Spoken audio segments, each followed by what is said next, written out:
ഊരു തേടി നാട്ടിൻ വേര് തേടി നേര് തേടി പാട്ടിൻ നാര് തേടി. വീണ്ടും ഊരുതണ്ടികൾ യാത്ര തുടരുകയാണ്. രാവിലെ തന്നെ പുറപ്പെട്ടു. അതിരാവിലെ ഒന്നല്ല, ഒരു 7 മണിയാകുമ്പോൾ തന്നെ പുറപ്പെട്ടു. 7:30 നമ്മൾ പുറപ്പെട്ട് കഴിഞ്ഞു. അപ്പോൾ ഇന്നലത്തെ അടിപൊളിയായിരുന്നു. ഇന്നലെ നമ്മളെന്തായി ഹാൾട്ട് ചെയ്തപ്പോൾ ഒരാളെ പരിചയപ്പെട്ടു. നമ്മുടെ ഭാഷ പോലും അറിയാതെ അയാൾ നമുക്ക് എന്താ പറയുക മോട്ടർ ഇട്ട് തരാം. നമ്മൾ രാവിലെ വണ്ടിയൊക്കെ കഴുകിയിട്ടാണ് ഇറങ്ങിയത്. ഇതൊക്കെയാണ് വിശേഷങ്ങൾ. അപ്പോൾ യാത്ര നല്ല രീതിക്ക് തന്നെ പോകുന്നുണ്ട്. എന്നാലും നല്ല സന്തോഷം. അതിനിടയിൽ ഒരു പാട്ട് പാടാം. അതല്ല മനോട്ടാ, ഒരു കാര്യമുണ്ട്. എന്താ വെച്ചാൽ നമ്മൾ ഇന്നലെ പറഞ്ഞില്ലേ യാത്രകളെ കുറിച്ച് നമ്മൾ ഇന്നലെ സംസാരിച്ചു. എന്താണ് യാത്രകളെ കുറിച്ച്, എന്താണ് ഉദ്ദേശിക്കുന്നത്, അങ്ങനെയൊക്കെ പറഞ്ഞിട്ടുണ്ടായിരുന്നു കുറച്ച് കാര്യങ്ങൾ ഇല്ലേ? അപ്പോൾ എന്തുകൊണ്ടാണ് ഈ എല്ലാവരും യാത്രകൾ പോവാത്തത്, ഇത്രയും ദൂര യാത്രകൾ പോവാത്തത്? മനോട്ട് എന്താ അത് തോന്നുന്നത്, ഒന്ന് പറയുമോ? യാത്രകൾ എപ്പോഴും നല്ല അനുഭവങ്ങളാണ്, ഇതെല്ലാവർക്കും അറിയാം. പക്ഷെ അതുകൊണ്ട് നമുക്ക് പോവാതിരിക്കാനും കാരണങ്ങളുണ്ട്. ഒന്ന്, നമ്മളെവിടെയെങ്കിലും നമുക്ക് ഒരു സ്ഥലത്ത് പോവാതിരിക്കണമെങ്കിൽ നമ്മളെവിടെയെങ്കിലും കെട്ടിയിടണം. ഇപ്പം സാധാരണ ആരെയും എവിടെയും കെട്ടിയിട്ടില്ലെങ്കിലും പക്ഷേ ചില മാനസികമായിട്ടുള്ള കെട്ടിയിടലുകൾ, അതായത് ചിലപ്പോൾ ബന്ധങ്ങളായിരിക്കാം, അത് ബന്ധനങ്ങളായി മാറുന്നു. ബന്ധനങ്ങളാകുമ്പോൾ എന്താ പ്രശ്നം എന്ന് ചോദിച്ചു കഴിഞ്ഞാൽ ആ ബന്ധനത്തിൽ നിന്ന് നമുക്ക് മോചിപ്പിക്കപ്പെട്ട് പോകാൻ പറ്റുന്നില്ലാത്തൊരവസ്ഥ വരും. അതായത് ഇപ്പം ഫോർ എക്സാമ്പിൾ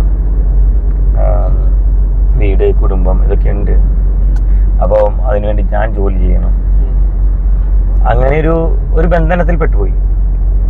പക്ഷേ അത് ബന്ധനമല്ല, അതൊരു ബന്ധമാണെന്ന് മനസ്സിലാക്കി ഞാൻ യാത്ര ചെയ്താൽ എനിക്ക് കൂടുതൽ എന്താ പറയുക കുറേ അറിവുകൾ ലഭിക്കും. ആ അറിവ് എൻ്റെ ബന്ധങ്ങൾക്ക് കൂടുതൽ എന്താ പറയുക ഊഷ്മളത വേണമെങ്കിൽ തരാൻ പറ്റുമെന്ന് നമുക്ക് ഒരു മനസ്സിലാക്കലുണ്ടെങ്കിൽ, എങ്ങനെയാണ് അത് ഇപ്പോൾ പറഞ്ഞു തരാൻ പറ്റുക? അങ്ങനെ നമുക്ക് അറിയുകയാണെങ്കിൽ ഈ നമ്മൾ യാത്ര പോകുന്നതുകൊണ്ട് നമ്മുടെ ബന്ധങ്ങൾ ഇല്ലാണ്ടാവുന്നില്ലല്ലോ. യാത്ര പോകുന്നതുകൊണ്ട് ബന്ധങ്ങൾ കൂടുതൽ ദൃഢമാവും എന്നുള്ളൊരു ചിന്ത ഉണ്ടെങ്കിൽ അതൊരു ബന്ധനമാവില്ല, നല്ല ബന്ധമായിരിക്കണം. അത് ബന്ധനമാകുമ്പോഴാണ് പ്രശ്നം വരുന്നത്.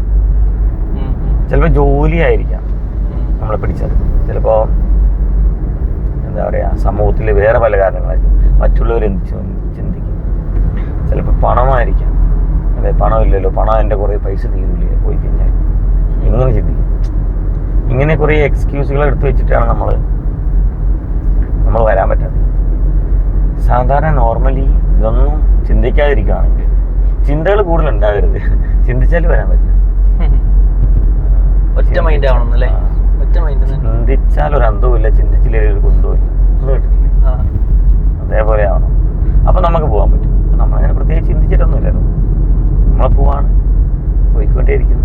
മനോട്ടൻ ഇത് പറഞ്ഞപ്പോഴാണേ അച്ഛന് ഇങ്ങനെ വീട്ടിലിരിക്കുന്ന സമയത്ത് ചെറുപ്പത്തിലേക്ക് ഒരു പാടുന്ന പാട്ടുകളിൽ ഈ ബന്ധനം ഈ സാധനങ്ങളൊക്കെ ഉൾപ്പെടുത്തിട്ട് സാധനം പാട്ടില്ലേ, ഇരയും തമ്മിട്ട് ബന്ധുവാര് ശത്രുവാര് ബന്ധനത്തിൻ നോവറിയും കിളിമകളെ പറയൂ ബന്ധുവാര് ശത്രുവാര്. അതങ്ങനെയല്ല പറയുന്നത്, അത് വേറെ ബന്ധത്തെ കുറിച്ചാണ്. അതൊക്കെ മനസ്സിലായി. പക്ഷെ ബന്ധങ്ങൾ എന്ന് പറഞ്ഞാൽ ഒരു വ്യക്തിയല്ല, ഞാൻ പറഞ്ഞ ജോലിയാവാം, എന്തുവാവാം നമ്മൾ ബന്ധിപ്പിച്ചെടുക്കും.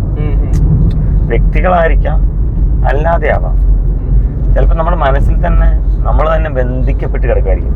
നമുക്കങ്ങനെ പോകാൻ പറ്റില്ല, എനിക്ക് അതിനുള്ള ഭാഷ അറിയത്തില്ല, ഇങ്ങനെയുള്ള ബന്ധനം എന്ന് പറയുന്നത് വ്യക്തികൾ മാത്രമെന്നുള്ള ഒരു കാര്യമില്ല. ബന്ധമെന്ന് പറയുന്നതും വ്യക്തി അധിഷ്ഠിതമല്ല, പകരം അത് നമ്മുടെ മാനസികമായിരിക്കാം. മനസ്സിനുള്ളിലാണ് ഈ ബന്ധനങ്ങളുള്ളത്, അല്ലാതെ നമ്മളെ ആരും കെട്ടിയിട്ടില്ലല്ലോ. ആ ബന്ധത്തെ കുറിച്ചിട്ടാണ് ഞാൻ പറഞ്ഞത്, ആ ബന്ധനത്തെ കുറിച്ചിട്ടാണ് പറഞ്ഞത്. ആ ബന്ധനം നമ്മൾ എന്ത് ചെയ്യണം? പൊട്ടിക്കണം, അല്ലേ? മനസ്സിന്റെ ഉള്ളിലാണ് അതുള്ളത്, അല്ലാതെ ഒന്നുമില്ല. വ്യക്തിയാധിഷ്ഠിതവും നമ്മുടെ റിലേറ്റീവ്സുമായിട്ട് യാതൊരു ബന്ധവുമില്ല. അങ്ങനെ വരണം, അന്നേരമാണ് അതൊരു ബ്യൂട്ടിയാണ്. മനോട്ട, അപ്പം ഈ കുറേ ട്രാവൽ ചെയ്ത ആൾക്കാരൊക്കെ ഇങ്ങനെ പറയില്ലേ, അറിവ് പുസ്തകങ്ങളുടെ മാത്രം കിട്ടുന്നതല്ല, അത് അനുഭവത്തിലൂടെ കിട്ടണം.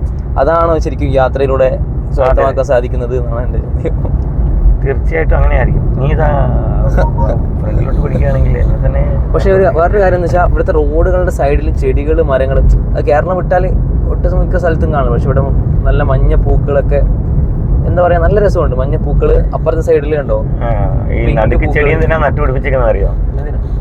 പൊല്യൂഷൻ അല്ല, ഒന്ന് ഭംഗിക്കുമാണ്, രണ്ട് ഇവിടുന്ന് ഓപ്പോസിറ്റ് നൈറ്റിൽ ട്രാവൽ ചെയ്യുമ്പോൾ നമ്മുടെ ലൈറ്റ് മറ്റേ ഇങ്ങോട്ട് ഓപ്പോസിറ്റ് വരുന്ന വെഹിക്കിളിന്റെ അവർക്കത് ബുദ്ധിമുട്ടുണ്ടാക്കാതിരിക്കാൻ വേണ്ടിയിട്ടും കൂടെ കൂടിയിട്ടാണ്. അതിനൊരു ലോജിക്കൽ സെൻസ് കൂടി.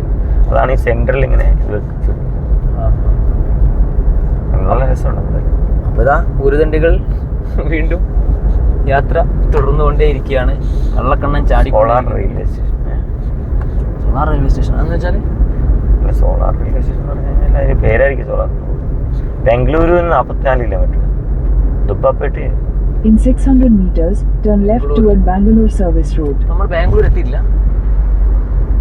ഇല്ല. അപ്പോൾ സോറി, നമുക്ക് ചെറിയൊരു പണിപാളി. പറഞ്ഞതിൽ ചെറിയ മാറ്റമുണ്ട്. കർണാടക ബോർഡർ കഴിഞ്ഞിട്ടില്ല. നമുക്ക് സ്ഥലങ്ങളൊന്നും പരിചയമില്ലാത്തതുകൊണ്ടാട്ടോ. അപ്പോൾ നിങ്ങൾക്ക് അറിയെങ്കിൽ നിങ്ങൾ മനസ്സിലാക്കുക. അതുകൊണ്ടാണ് ഈ റോഡ് സൈഡിലെ ബോർഡുകളൊക്കെ കാട്ടിത്തരാൻ മാക്സിമം ശ്രമിക്കുന്നത്. ഓക്കെ, അപ്പോൾ ഇനി അടുത്ത വീഡിയോ പറയാം ബാക്കി കാര്യങ്ങളല്ലേ. അതായിരിക്കും നല്ലത്. അതെ, ഇത് 6 മിനിറ്റിന് മേലെ. Thank you so much. അപ്പം Continue on National Highway 75 for 15 നിങ്ങളൊന്ന് kilometers. കാണുക, വീഡിയോ ഒക്കെ കാണുക. അത്ര തന്നെ. Thank you.